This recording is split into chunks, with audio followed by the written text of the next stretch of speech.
Good evening. It's Wednesday, the 25th of March, and episode 4 of Mrs. Lee Reads. And I'm going to be going on to read chapter 4 of The Picture of Dorian Gray. I'm sorry I'm a bit later on today. As you can see, it's night time. It's about 7:30ish or so. Uh, Today didn't quite go as planned, which I think will be the theme for quite a few days when we're at home. So I've been kind of struggling to juggle uh, work that I've got to do for school, along with looking after three children and trying to, with my boys in particular, because Bee's too young, help them with their schoolwork. So it's been a bit of a juggling act today, and I was feeling a bit frazzled this afternoon, so I went out for a walk. And then kind of felt much better. I think it is important if you can get some time outside safely and away from other people, then that's a good thing to do. I also just wanted to say thank you so much to those of you who have emailed me. I can't tell you how much you bring a smile to my face when I see your messages pop up, and it feels like a little bit of normality, really, hearing from my students and what will now be former students. So those of you in year 11 who've been in touch, thank you. I really appreciate it. It makes me feel really happy that you are tuning in and that this is something you're enjoying, or even if it's just because you get to see somebody that you know from school, and that makes it feel a little bit more normal. I hope you're finding it okay being home. Uh, it's not easy. It's not easy. But thank goodness that the weather is so good, hey? And we must be grateful that it's not so really cold and miserable. So I'm going to start reading chapter 4 now. You may remember from yesterday that Henry is kind of very, very good at talking and spouting out all these opinions, and is really kind of captivating. And Dorian, at the meal in yesterday's chapter, was kind of captivated by Henry. And although he had arranged to go and see Basil, wants instead to go with Henry to the park. This chapter we see a little bit later on, and we kind of see the influence that, or some of the influence that Henry has had on young Dorian Gray. Okay, so chapter 4. One afternoon, a month later, Dorian Gray was reclining in a luxurious armchair in the little library of Lord Henry's house in Mayfair. It was, in its way, a very charming room, with its high panelled wainscoting of olive-stained oak, its cream-coloured frieze and ceiling of raised plasterwork, and its brick-dust felt carpet strewn with silk-long fringed Persian rugs. On a tiny satin-wood table stood a statuette by Clodion. I feel like I should have checked the pronunciation of some of these things before reading. And beside it laid a copy of Les Cent Nouvelles, bound for Margaret of Valois by Clovis Eve, and powdered with the gilt daisies that Queen had selected for her device. Some large blue china jars and parrot tulips were ranged on the mantel-shelf, and through the small leaded panes of the window streamed the apricot-coloured light of a summer day in London. Lord Henry had not yet come in. He was always late on principle, his principle being that punctuality is the thief of time. So the lad was looking rather sulky, as with listless fingers he turned over the pages of an elaborately illustrated edition of Manon Lescaut that he had found in one of the bookcases. The formal monotonous ticking of the Louis Quatorze clock annoyed him. Once or twice he thought of going away. At last he heard a step outside, and the door opened. "How late you are, Harry!" he murmured. "I am afraid it is not Harry, Mr. Gray," answered a shrill voice. He glanced quickly around and rose to his feet. I beg your pardon. I thought—" "You thought it was my husband?" "It is only his wife. You must let me introduce myself. I know you quite well by your photographs. I think my husband has got 17 of them." "Not 17, Lady Henry." "Well, 18 then, and I saw you with him the other night at the opera."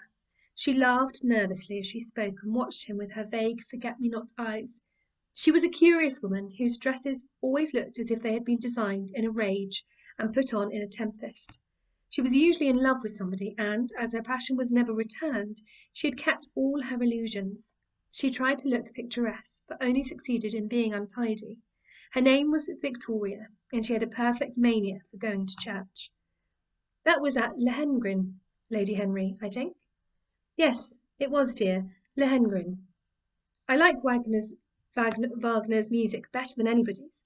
It is so loud that one can talk the whole time without other people hearing what one says. This is a great advantage. Don't you think so, Mr. Gray? The same nervous staccato laugh broke from her thin lips, and her fingers began to play with a long tortoise-shell paper knife. Dorian smiled and shook his head.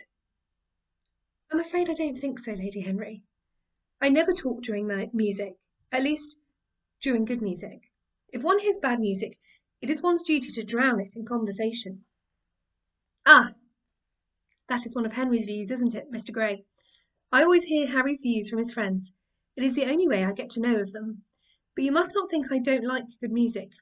I adore it. But I'm afraid of it. It makes me too romantic. I have simply worshipped pianists, 2 at a time sometimes, Harry tells me. I don't know what it is about them. Perhaps it is that they are foreigners. They all are, aren't they? Even those that are born in England become foreigners after a time, don't they? It is so clever of them, and such a compliment to art. Makes it quite cosmopolitan, doesn't it? You have never been to any of my parties, have you, Mr. Gray? You must come. I can't afford orchids, but I spare no expense in foreigners.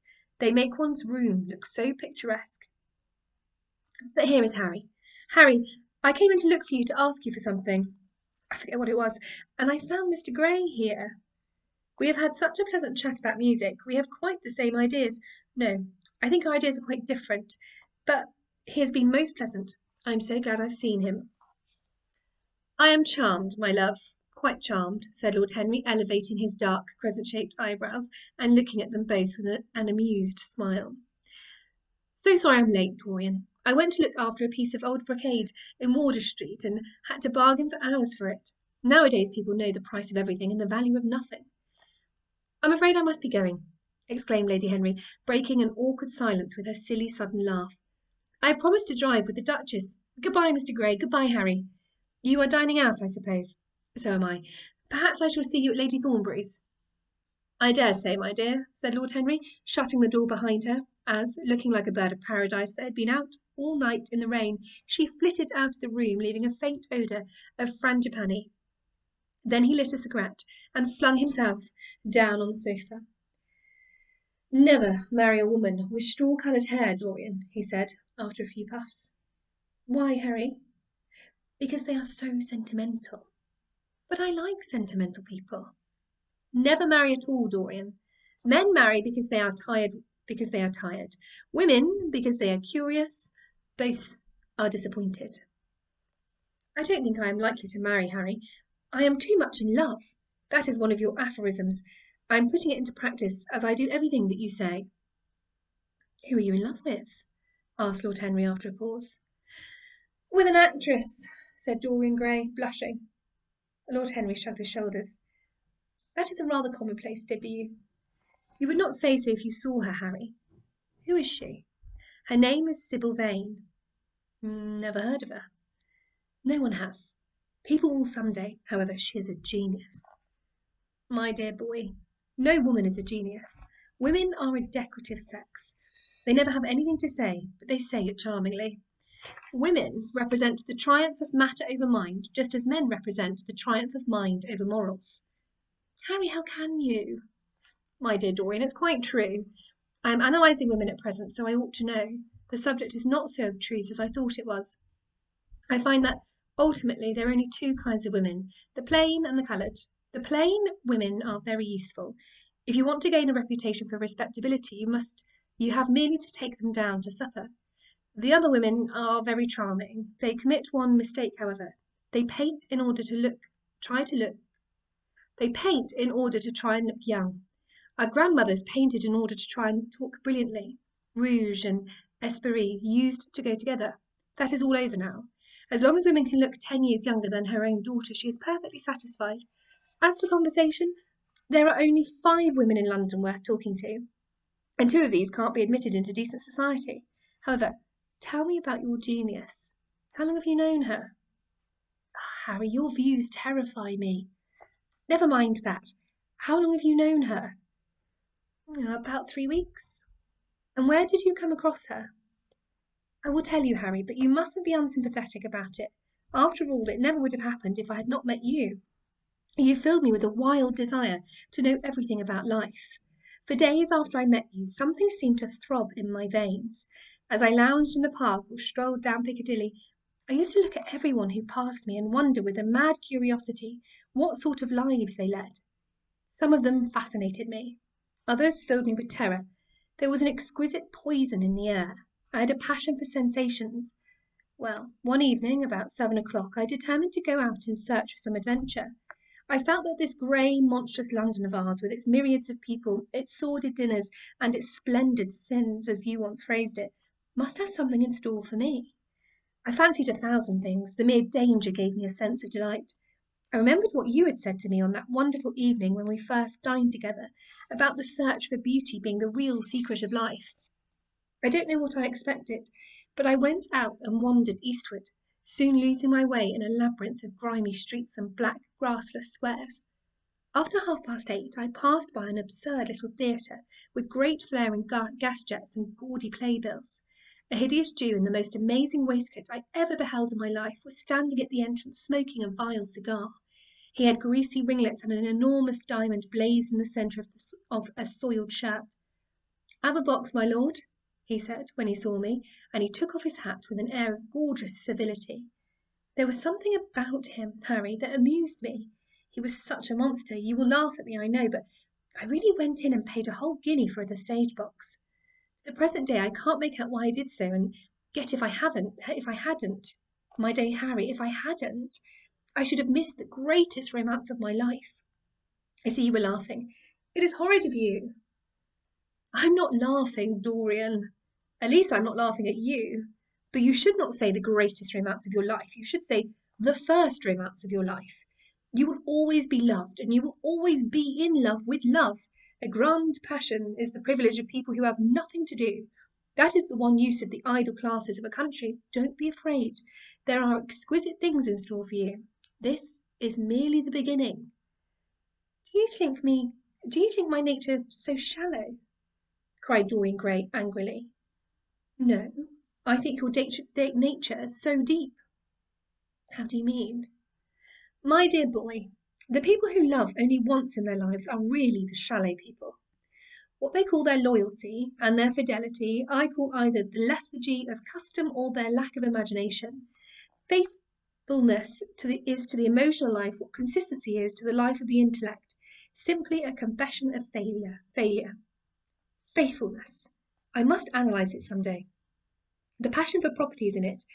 There are many things that we would throw away if we were not afraid that others might pick them up. But I don't want to interrupt you. Go on with your story. Well, I found myself seated in a horrid little private box with a vulgar drop scene staring me in the face. I looked out from behind the curtain and surveyed the house. It was a tawdry affair, all cupids and cornucopias like a third-rate wedding cake. The gallery and pit were fairly full, but the 2 rows of dingy stalls were quite empty, and there was hardly a person in what I suppose they called the dress circle. Women went about with oranges and ginger beer, and there was a terrible consumption of nuts going on. It must have been quite like the palmy days of the British drama. Just like, I should fancy, and very depressing. I began to wonder what on earth I should do when I caught sight of the playbill. What do you think the play was, Harry? I should think The Idiot Boy, or Dumb but Innocent. Our fathers used to like that sort of piece, I believe. The longer I live, Dorian, the more keenly I feel that whatever was good enough for our fathers is not good enough for us. In art, as in politics, les grands-pères ont toujours tort. This play was good enough for us, Harry. It was Romeo and Juliet. I must admit that I was rather annoyed at the idea of seeing Shakespeare done in such a wretched hole of a place. Still, I felt interested in a sort of way. At any rate, I determined to wait for the first act. There was a dreadful orchestra, presided over by a young Hebrew, who sat at a cracked piano. That nearly drove me away, but at last the drop scene was drawn up, and the play began. Romeo was a stout elderly gentleman, with corked eyebrows, a husky tragedy voice, and a figure like a beer barrel. Mercutio was almost as bad. He was played by the low comedian who had introduced gags of his own and was on most friendly terms with the pit. They were both as grotesque as the scenery, and that looked as if it had come out of a country booth.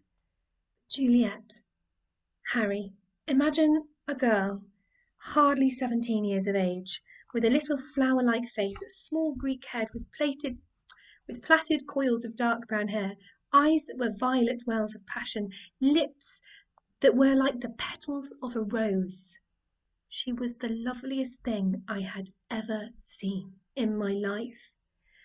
You said to me once that pathos left you unmoved, but that beauty, mere beauty, could fill your eyes with tears. I tell you, Harry, I could hardly see this girl for the mist of tears that came across me, and her voice. I have never heard such a voice. It was very low at first, with deep, mellow tones that seemed to fall singly upon one's ear. Then it became a little louder, and sounded like a flute or a distant hautboy. In the garden scene, it had all the tremulous ecstasy that one hears just before dawn when nightingales are singing. There were moments later on when it had the wild passions of violins. You know how a voice can stir one. Your voice and the voice of Sybil Vane are two things that I shall never forget. When I close my eyes, I hear them, and each of them says something different. I don't know which to follow.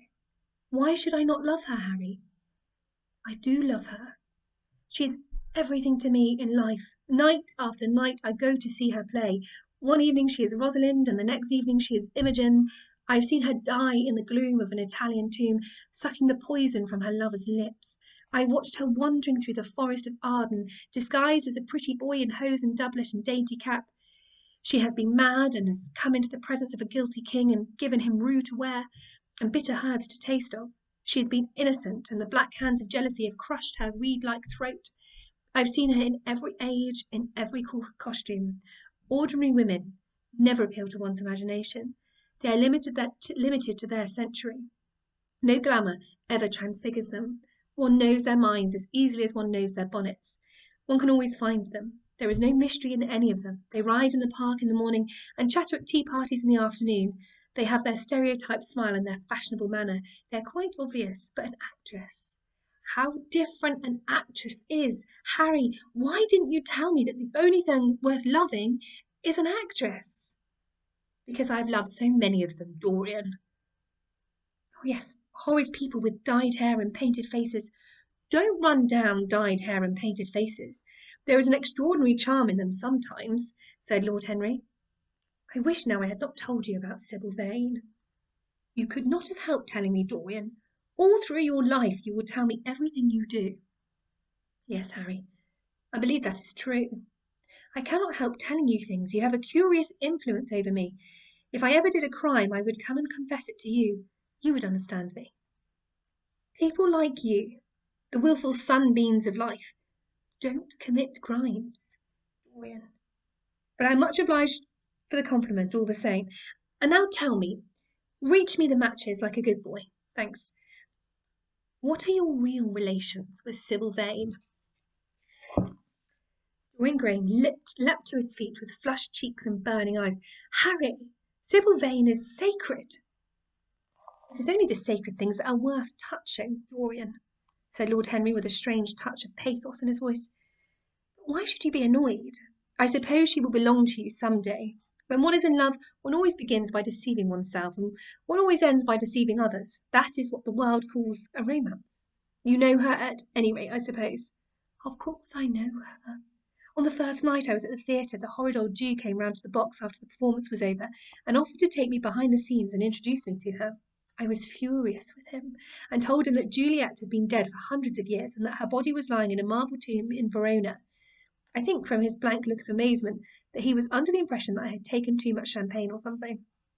I'm not surprised. Then he asked me if I wrote for any of the newspapers. I told him I'd never even read them. He seemed terribly disappointed at that, and confided to me that all the dramatic critics were in a conspiracy against him, and that they were every one of them, to be bought. I should not wonder if he was quite right there, but on the other hand, judging from their appearance, most of them cannot be at all expensive. Well, he seemed to think they were beyond his means, laughed Dorian. By this time, however, the lights were being put out in the theatre, and I had to go. He wanted me to try some cigars that he strongly recommended. I declined. The next night, of course, I arrived at the place again. When he saw me, he made me a low bow and assured me that I was a munificent patron of art. He was a most offensive brute, though he had an extraordinary passion for Shakespeare. He told me once, with an air of pride, that his 5 bankruptcies were entirely due to the bard, as he insisted on calling him. He seemed to think it a distinction. It was a distinction, my dear Dorian, a great distinction. Most people become bankrupt through having invested too heavily in the prose of life. To ruin oneself over poetry is an honour. But when did you first speak to Miss Sybil Vane? The 3rd night. She had been playing Rosalind. I could not help going round. I had thrown her some flowers, and she had looked at me. At least I fancied that she had. The old man was persistent. He seemed determined to take me behind, so I consented. It was curious, my not wanting to know her, wasn't it? No, I don't think so. My dear Harry, why? I will tell you some other time. Now, I want to know about the girl. Sybil? Oh, she was so shy and so gentle. There was something of a child about her. Her eyes opened wide in exquisite wonder when I told her what I thought of her performance, and she seemed quite unconscious of her power.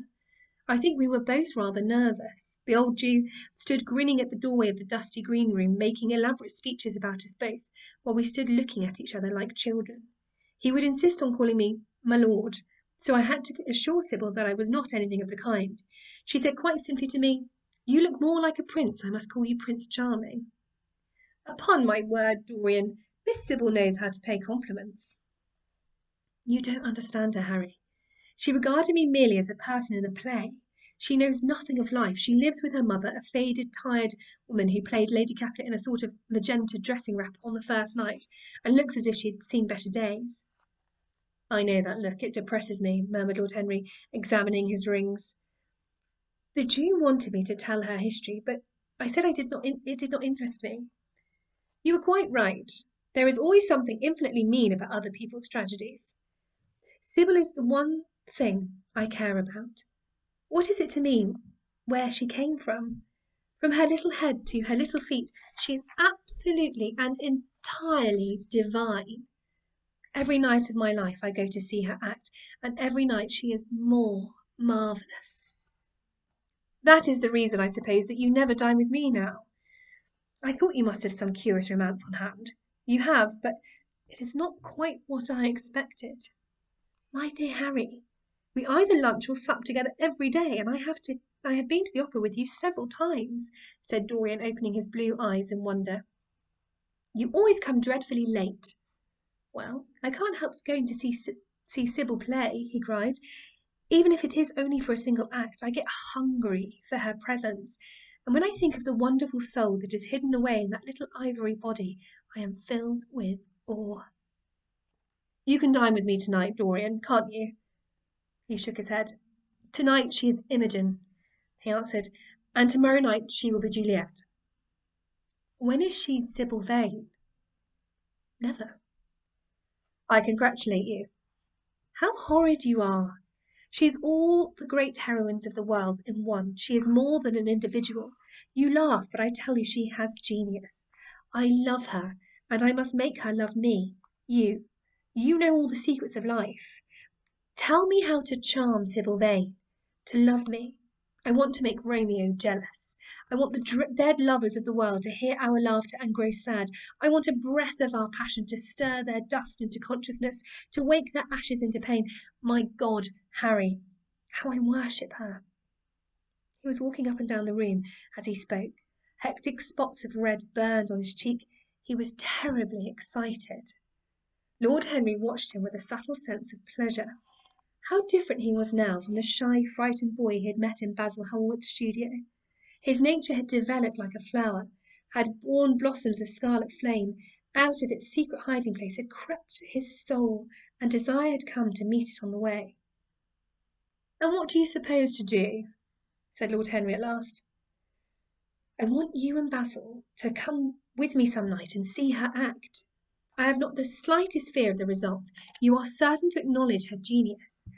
Then we must get her out of the Jew's hands. She is bound to him for 3 years, at least for 2 years and 8 months from the present time. I shall have to pay him something, of course. When all is settled, I shall take a West End theatre and bring her out properly. She will make the world as mad as she has made me. That would be impossible, my dear boy. Yes, she will. She has not merely consummate art instinct in her, but she has personality also, and you have often told me it is personalities, not principles, that move the age. Well, what night shall we go? Let me see. Today is Tuesday.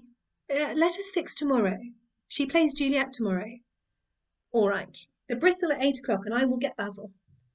Not 8, Harry, please. 6:30. We must be there before the curtain rises. You must see her in the first act, where she meets Romeo. 6:30. What an hour! It will be like having a meat tea or reading an English novel. It must be 7. No gentleman dines before 7. Shall you see Basil between this and then, or shall I write to him? Dear Basil, I have not laid eyes on him for a week. It is rather horrid of me, and he has sent me my portrait in the most wonderful frame, specially designed by himself, and though I am a little jealous of the picture for being a whole month younger than I am, I must admit that I delight in it. Perhaps you had better write to him. I don't want to see him alone. He says things that annoy me. He gives me good advice. Lord Henry smiled. People are very fond of giving away what they need most themselves. It is what I call the depth of generosity. Oh, Basil is the best of fellows, but he seems to me to be just a bit of a Philistine. Since I've known you, Harry, I have discovered that. Basil, my dear boy, puts everything that is charming in him into his work. The consequence is that he has nothing left for life but his prejudices, his principles, and his common sense. The only artists I have ever known who are personally delightful are bad artists. Good artists exist simply in what they make, and consequently are perfectly uninteresting in what they are. A great poet, a really great poet, is the most unpoetical of all creatures. But inferior poets are absolutely fascinating. The worse their rhymes are, the more picturesque they look. The mere fact of having published a book of second-rate sonnets makes a man quite irresistible. He lives the poetry that he cannot write. The others write the poetry that they dare not realise. I wonder, is that really so, Harry? Said Dorian Gray, putting some perfume on his handkerchief out of a large gold-topped bottle that stood on the table. It must be, if you say it. And now I am off. Imogen is waiting for me. Don't forget about tomorrow. Goodbye. As he left the room, Lord Henry's heavy eyelids drooped, and he began to think. Certainly few people had ever interested him so much as Dorian Gray, and yet the lad's mad adoration of someone else caused him not the slightest pang of annoyance or jealousy. He was pleased by it. It made him a more interesting study. He had been always enthralled by the methods of natural science, but the ordinary subject matter of that science had seemed to him trivial and of no import, and so he had begun by vivisecting himself, as he had ended by vivisecting others. Human life, that appeared to him the one thing worth investigating. Compared to it there was nothing else of any value. It was true that, as one watched life in its curious crucible of pain and pleasure, one could not wear over one's face a mask of glass, nor keep the sulphurous fumes from troubling the brain and making the imagination turbid with monstrous fancies and misshapen dreams. There were poisons so subtle that to know their properties once had to sicken of them. There were maladies so strange that one had to pass through them if one sought to understand their nature. And yet, what a great reward one received! How wonderful the whole world became to one! To note the curious hard logic of passion and the emotional coloured life of the intellect, to observe where they met and where they separated, at what point they were in unison and at what point they were at discord. There was a delight in that. What matter what the cost was? One could never pay too high a price for any sensation. He was conscious, and the thought brought a gleam of pleasure into his brown agate eyes, and it was those certain words of his musical words, said with musical utterance, that Dorian Gray's soul had turned to his white girl and bowed in a worship before her. This white girl and bowed in a worship before her. To a large extent the lad was his own creation. He had made him premature. That was something. Ordinary people waited till life disclosed to them its secrets, but to the few, to the elect, the mysteries of life were revealed before the veil was drawn away. Sometimes this was the effect of art, and chiefly of the art of literature, which dealt immediately with the passions and the intellect. But now and then a complex personality took the place and assumed the office of art, was indeed in its way a real work of art, life having its elaborate masterpieces, just as poetry has, or sculpture, or painting.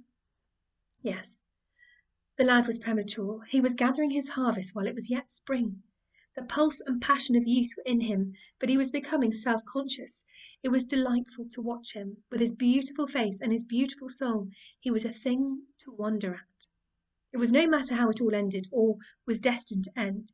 He was like one of those gracious figures in a pageant or a play, whose joys seem to be remote from one, but whose sorrows stir one's sense of beauty, and whose wounds are like red roses. Soul and body, body and soul, how mysterious they were! There was animalism in the soul, and the body had its moments of spirituality. The senses could refine, and the intellect could degrade. Who could say where the fleshy impulse ceased or the physical impulse began? How shallow were the arbitrary definitions of ordinary psychologists? And yet how difficult to decide between the claims of the various schools. Was the soul a shadow seated in the house of sin, or was the body really in the soul, as Giordano Bruno thought? The separation of spirit from matter was a mystery, and the union of spirit with matter was a mystery also. He began to wonder whether he could ever make psychology so absolute a science that each little spring of life would be revealed to us. As it was, we always misunderstood ourselves and rarely understood others. Experience was of no ethical value. It was merely the name men gave to their mistakes.